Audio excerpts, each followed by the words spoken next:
Hinumaan hin dhaqu dubbachuu odoon ta'in hinumaan hin dhaqu. Innatta. Hin dhaqu. Innattaa. Hin dhaqu. Daraa waaqayyoon haa dhaqi.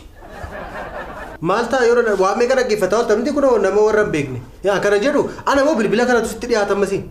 Kanan natti dhiyaata. Hojjaadhaan egaa. Asufte. Ati hangafii kabajamuun nafee bara si'anaa kana geessoo ba'a. Eenyu hangaf? Kunoo bilbilicha.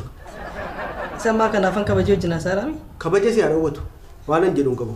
Annama na rabsu arraba koo keessaa hamaan baasu kabaja si haa dhawwatu. Maal jetta? Ilaa ergantiyyaa irraa adda bayan isa dhugaan siin jedhan. Anamma kophee miila bitaa mirgaa garaagariin kaawwadha nama gad jedhee mananii dhaaluufi malee.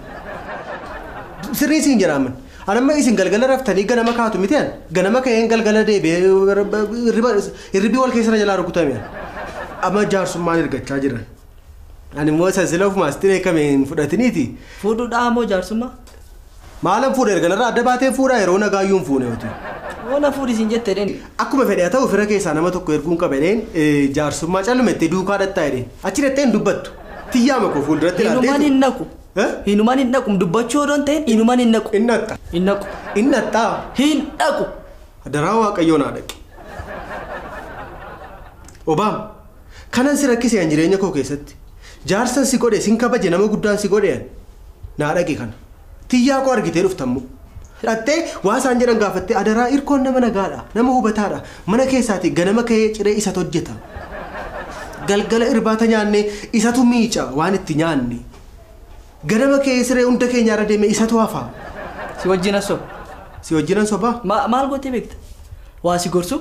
Kana gochuu fayyaadaa jira manam ofirratti jijjiirama fiduuf. Ana nan jedhu maal kootu inistiraaktarii fakkaata? Funyaan kootu inistiraaktarii fakkaata?